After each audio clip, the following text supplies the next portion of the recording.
আমার প্রিয় বন্ধুরা, ধান্দাবাজি ছাড়া এখন কোনো লোক, কোনো মানুষ, কোনো ছেলে, কোনো মেয়ে পথই চলে না। জীবনটাকেই ধান্দাবাজির সঙ্গে জড়িয়ে নিয়েছে। তাই বলছি, একটু চোখ কান নাক খোলা রাখলে তোমরা বুঝতে পারবে কে কীরকম ধান্দাবাজি করছে। ধান্দাবাজি কত রকম দেখো। ধরো একটা 8-9 মেয়েকে পড়াচ্ছে তার গৃহশিক্ষক। তার ধান্দা কী করে মেয়েটাকে ঝাড়বো এবং মেয়েটার কী করে আমি সদ্গতি করব, এই ধান্দা সে মেয়েটাকে পড়াচ্ছে। মেয়েটার বাংলা পরীক্ষা, ব্যাকরণটা খুব কঠিন।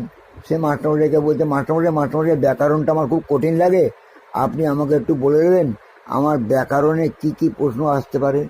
তখন মাস্টারমশাই ধান্দাবাজিতে শেখাচ্ছে, ধান্দাবাজির উদ্দেশ্যে তাকে শেখাচ্ছে।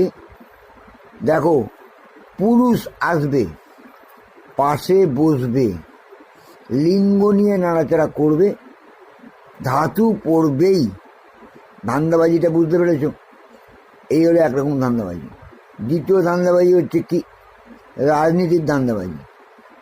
যে কোনো লোক যদি একটুখানি ধান্দাবাজি করতে পারে, রাজনীতিতে যদি একটা প্রতিষ্ঠা লাভ করতে পারে, তার লাইফ দাঁড়িয়ে গেল। সরকার থেকে 5 বছর পর তো পার্মানেন্ট সে ইনকাম পাবেই।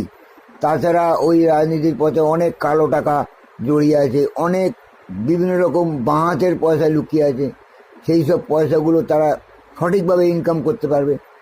অসৎ উদ্দেশ্যে ধান্দাবাজি এগুলো।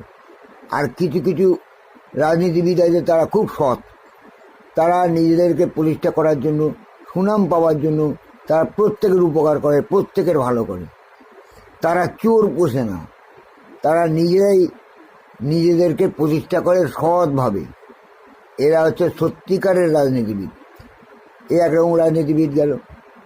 3 নম্বর ধান্দা হচ্ছে কি, ধরো কেউ কোনো প্রবলেমে জড়িয়ে গেছে, যে কোনো একটা কঠিন কাজে, সে সেটা জানে, কিন্তু সেটাতে কোনো পয়সা খরচা হয় না।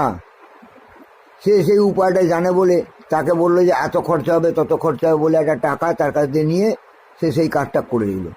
এও একটা ধান্দাবাজি।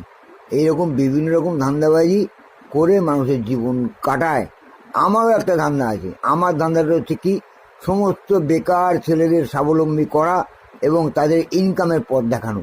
বুঝলে উদ্দেশ্যটা? তাহলে তোমরা বুঝতে পেরেছো। তোমরা এখন থেকে সতর্ক হয়ে যাও, কে কীরকম ধান্দাবাজি করছে তোমরা জেনে নিয়ে সেইভাবে মানুষের সঙ্গে মেলামেশা করো, নয়তো নিজেরাই শেষ হয়ে যাবে। পরের কথা কান দিও না, বুঝলে? এটা হচ্ছে আমার প্রথম কথা।